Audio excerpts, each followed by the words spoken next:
gold trails and ghost towns. Share the adventures of our early pioneers as we explore the development of the Pacific Northwest and beyond. With your host, Mike Roberts, and historian Bill Barley.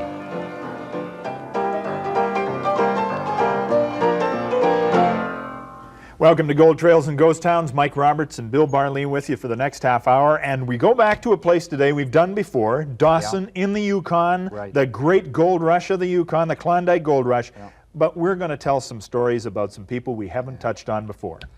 We're going to tell about some characters that we have not really emphasized. We touched on one or two of them, but some of them we haven't mentioned at all. These are mainly the Gamblers of Dawson City from 1898 right to about 1900. Most of this information is in Klondike, P.R. Burton's book, which I consider his best book. I think it's well written, it's well researched, filled with drama.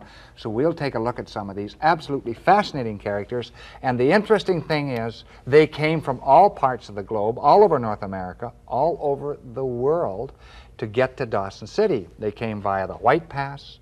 They came via the famous Chilkoot. They came downriver from Lake Lindeman. They came upriver from St. Michael's. They came from all over, all directions to get to Dawson. Dawson was the gold capital of the world at this time. At that particular juncture, it was the gold capital of the world and the most well-known gold town ever. Population, you would say, be about what? Oh, close to 30,000 at its height. And these are 30,000 rambunctious, testosterone-obsessed individuals. You bet. You bet. And what happened is, of course, the gamblers gravitated there because there was lots of gold, and the gold was so plentiful, it literally staggers the imagination. Well, you told me once that they could leave bags of gold out on the street, and there was just so much of it, nobody'd touch it. At first they could. Oh. But only at first. And there were pans of gold, gravel, that yielded 6 or 7 pounds of gold. Not ounces, but pounds of gold. Tom Lippy's claim, which was one of the great claims in the Yukon, yielded almost 5 tons of gold to him. 5 tons, and that was a 500-foot claim. So the gamblers were there to take their share and perhaps a little bit more. Of course. Okay, this is going to be just a great show. I sense it, so don't go away. The Gamblers of Dawson when we come back.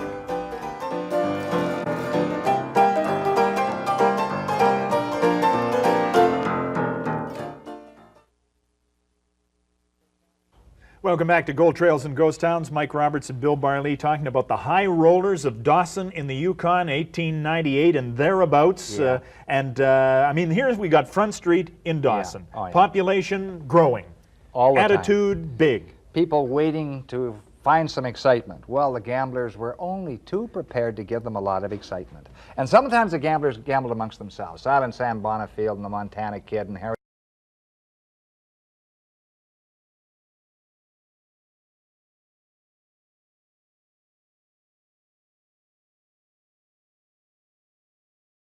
They all gambled together one night a week, usually, trying to take money off each other. This was a real test of skill.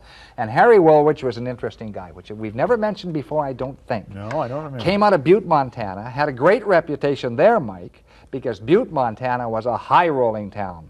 One of the, well, the most famous mining town in the United States, no doubt about it. He won $50,000 in a poker game there, $50,000 in gold coin, and lost it the same night. So then he drifts into Dawson City, prepared to take on one and all. He does very well some years and some months, and not so well. Then one day he had a hot streak, and he made $60,000 in the Monte Carlo. And here's a photo of the Monte Carlo, perhaps the most well-known gambling establishment on Front Street in Dawson in the late 1890s. Now this building would be how big? I mean, how many people could it accommodate when one of these marathon or famous games was underway? Hundreds of people, elbow to elbow, shoulder to shoulder, peeking over each other's shoulders. Yeah. No doubt about it. And Woolwich, of course, they thought he had the magic touch. Sometimes he gambled with his own money, sometimes he didn't. When he didn't, he was spending other people's money, but when he won, he took 50%. When he lost, it was their tough luck.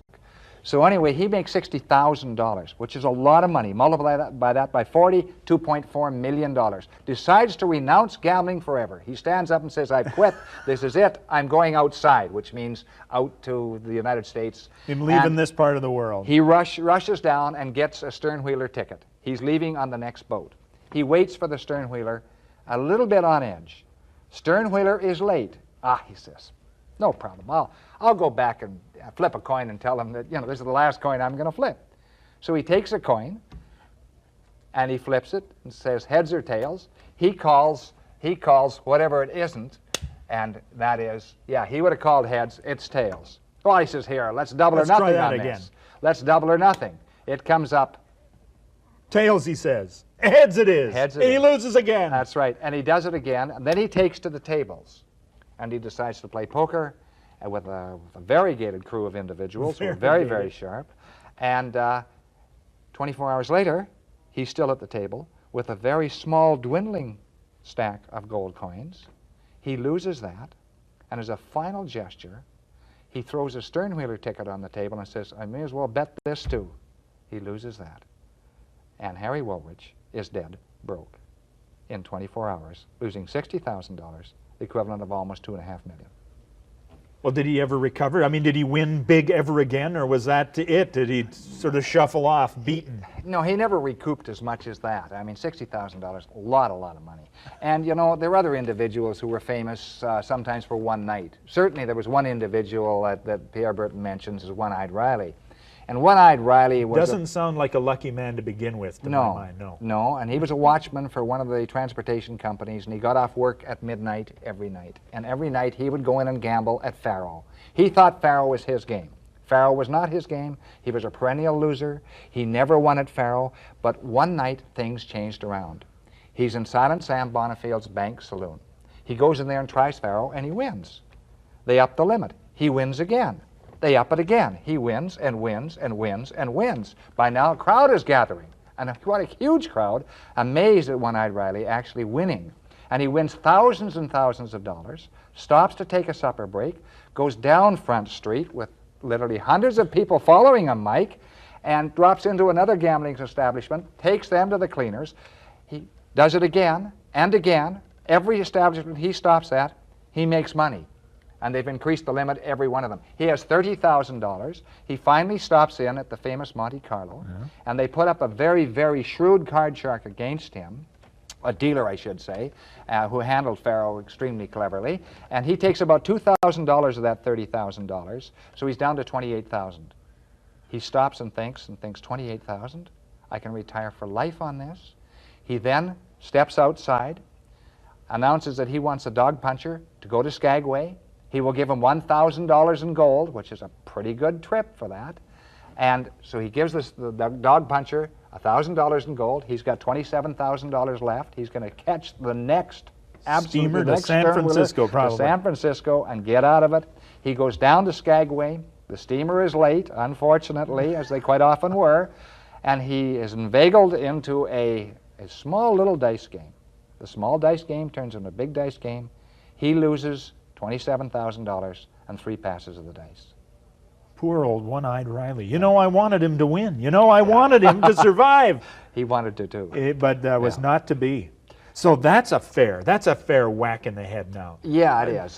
Do all of these, you've got more stories. What's your next guys? Well, the next guy is an individual who is really quite a highly intelligent human being. He'd been a marshal in Helena, Montana. And Helena, Montana was old Last Chance Gulch in Montana at one time. And he was a guy called Pat Galvin. And Pat Galvin didn't want to be a king of the Bonanza. He didn't want to be a king of El Dorado. He had a marvelous claim on Bonanza Creek, and was one of the kings of the Klondike, no doubt about it, made hundreds and hundreds of thousands of dollars, but he wanted to be an entrepreneur. Now, he established a pattern early on. Oh, I see. He just didn't want to be a single, famous for had the most gold. He wanted to have the most of everything. He wanted an empire. And he proved this by going in. He would go into a saloon, and they said he was good for $2,000 a night in a saloon, because he would treat everybody in the saloon. When they couldn't take anymore, he'd call the bartenders and say, get them from outside. They'd come in flocking into the saloon. He'd treat them as well. And he used to carry around 3 or 4 or 5 pounds of nuggets in his pocket and dole it out to people he didn't even know. Just to be a big shot. Well, that's right, Mike, but fate steps in, and what happens is our Captain Willie Irving, who is an old captain from the Victoria area, is in the Yukon. He has a sternwheeler called the Yukoner, and he does some damage to it down at St. Michael's, which is the mouth of the Yukon River. and he wants to sell it. His price is $45,000. Chance for this guy to now suddenly develop his empire. That's right. This is the first step. So Pat Galvin comes in and he gives him $45,000. He loads the stern wheeler with all sorts of precious stuff, including a huge plate glass mirror. He hires a crew and gives them all gold pieces before they even do any work at all. They start up the Yukon. Luck would have it, the boiler blows. That stops the stern wheeler right now, and they have to repair it. A lot of damage is done. Then it gets frozen in the ice. That was 1898. By the way, his empire is now worth $7 million. He had received a bona fide offer for his holdings on Bonanza, for his holdings in Dawson City, for his stern wheeler line and the posts he'd established along the river. He turns it down flat. If I can be worth 7, I could be worth 12. That's right. He's going to become the unchallenged king of the Klondike. And so anyway, but it arrives in Dawson City in 1899. By then, Galvin is on the downhill slope, and things start to go bad. Of course, the head of the rush goes into Nome by 1900, and he starts losing things. The gold runs out on his claim. His establishments don't do well. His stern wheeler line doesn't do anything because there aren't as many people traveling into into Dawson City. And frankly, within 12 months of being offered $7 million, Pat Galvin is absolutely dead broke, bankrupt. He doesn't recover from that. He never recovers from it, of course. All right, now we've started slowly, but now we've got a guy lose $7 million in 12 months, but that's not the best you can do. We'll take a break here and come back in just a moment and tell you the story of the guy that we've been setting you up for, and we'll do that right after these words. Don't go away.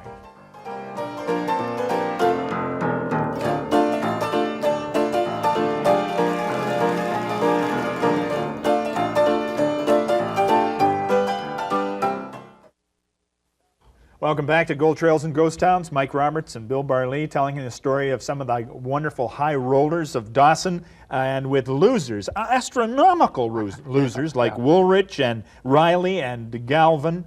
They were not, despite the millions they lost, they were not at the pinnacle of disaster that our next guy is. No, the pinnacle of disaster was Whitewater Bill Gates. Whitewater Bill Gates. William Gates. It was his original name, and he gets the name Whitewater because he's washing dishes in Circle, Alaska. And he decides that he is going to make a name for himself and starts bragging about his boating experience on the Coeur d'Alene River in Idaho. And the Coeur d'Alene is silver country. He was only a boatman there, but they decide to christen him with the name Whitewater Bill. And he loves it. And he comes to Dawson looking around for a chance, and he does get the chance. Number 13 Eldorado, which everyone considers unlucky. They say there's no gold in number 13, it's an unlucky number, nobody picks it up. He goes to the owner, a guy called Hollingshead, and Hollingshead says, we will give you a lay on this ground. A layman's agreement is this, is that the miners who worked the ground usually got 50% of the gold obtained from that ground they worked. The other 50%, if the owner was lucky and the miners were honest, went to the owner. So they sank 6 holes. They're all barren. There's not any gold there at all, and they start to think 13 Eldorado is very unlucky indeed. And, you know, I mean, people worked in Eldorado. It was Bonanza Creek. It was marvelous gold. They sink one more hole, the seventh hole on Eldorado. They hit King Midas Hoard. They cave in the shaft, so nobody will know, probably including Hollingshead. And they say they're getting 10-cent pans. Well, that isn't much on that creek.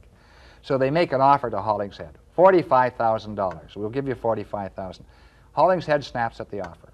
They then open up the shaft and proceed to follow the run, and they take out $45,000 in a few weeks. This transforms Swiftwater Bill Gates. He now is still 5 feet 5 inches tall, but he wears a top hat. That helps a little bit, puts another foot onto him. He wears a white shirt. He wears a starched collar and a Prince Albert coat. And he is a gambler. He isn't a drinker, which is interesting, but he tries everything. He tries faro. He tries blackjack. He tries poker. He tries roulette. And he loses at all of them, Mike. But he doesn't care, because 13 Eldorado is producing gold like it never, unbelievable amounts. And he starts his gambling in 1898, the fall of 1898. We have a good piece of paper which shows that he is actually quite prepared to gamble with considerable carelessness. Now, this piece of paper is actually a check that he wrote. Right. I mean, it doesn't look like the checks you do, but it says Dawson City, 1898, and this says pay to the bearer the sum of $202 and some odd cents, signed Mr. Gates, W.M. Gates. W.M. Gates. He never signed Swiftwater Bill. That's right, that's that W.M. But that's right there. over 1 pound of gold. Multiply that by 40 times as much, and you're getting about $8,000. So and this check is worth $8,000 at that time. In today's money, value. it would be. But even then, Mike, he would bet on the turn of a single card $7,000. That's $280,000 on the turn of a single card. Now, there were a lot of card mechanics in Dawson, so he did not do very well. and of course, the money starts to run out in 13 El Dorado, and he forms a partnership with a guy called Jack Smith, whom he'd known in Circle City. And they decide that they will go into partnership, and they will have a big establishment which he is going to call the Monte Carlo. We saw pictures of it in the program. And he makes a mistake. He sends Swiftwater Bill down to San Francisco. But before Swiftwater Bill went to San Francisco, he had fallen in love with, for probably the 100th time, with Gussie L'Amour, who's a dance hall girl, 19 years old, as Pierre Burton said, a bit of a strumpet, but she's dancing and he thinks she's marvelous. He convinces her to marry him in San Francisco when he goes down there. So he goes down to San Francisco and is very lavish in his spending. She decides she won't marry him. And she won't marry him because essentially she's already married. And that would be a big impediment. She has a three-year-old child, and that's going to be difficult to get out of. So he goes down there, and so she throws him over, and he marries her sister. And her sister is several years younger. That marriage lasts 3 weeks. And then he marries the youngest, at least he then courts the youngest girl, Nellie L'Amour, who is even younger yet. That doesn't go anywhere. But he's still spending money very lavishly. He's running out of money. He spots a doctor, Dr. Wolf, who is ready to invest in the Yukon. And of course, Swiftwater Bill Gates says he's the king of the Yukon, so Wolf gives him $20,000. Major mistake. And then Wolf watches him for a couple of days, and he's tipping the bellboys, and he's tipping the staff, and he's throwing that money around like crazy. So Wolf takes the next steamer up to the Yukon. And he goes into Dawson City, and he hears about the reputation of Swiftwater Bill Gates. He doesn't like what he hears, so he waits impatiently for Swiftwater Bill Gates to come back from San Francisco. He sees a flotilla coming down the river, and in the front of the flotilla is Swiftwater Bill Gates with his top hat and his Prince Albert jacket, and a bevy of absolute beauties from the dance halls of San Francisco, shouting rather naughty things to the men lining the assembled horde, lining the banks. And as soon as Bill steps onto the shore, Wolf has him by the neck. He says, "I want the $20,000 back immediately." Now, Swiftwater Bill Gates had promised him 100% interest in 90 days. The 90 days has passed, but he says, "Just give me my money back." He does. And Jack Smith also takes his money back, so that Bill Gates does not get any of the money that he got from his claim, because it's all gone into lavish spending in San Francisco and buying presents and losing money at gambling. So then he starts all over again. He goes into Alaska and stakes on Dexter Creek. And Dexter Creek, he makes some money on Dexter Creek. And this launches him again. He goes back and marries a 17-year-old in Seattle, but unfortunately, the 17-year-old was preceded by another 17-year-old prior to that. So he found himself married to 2 people. Yes, unfortunately. He has. And both mothers-in-law are very, very unhappy about this. And one of them collars him and puts him up and actually starts a case against him. He convinces her, after he's bribed the judge and the jury and the police and the detectives and everybody else with not any gold nuggets but $20 bills wrapped around them, and that he will go back to Alaska and make another find. She, amazingly, pawns her diamonds and lets him do that. He heads back for Alaska, he stakes Cleary Creek, and takes out $75,000 in the first run at it.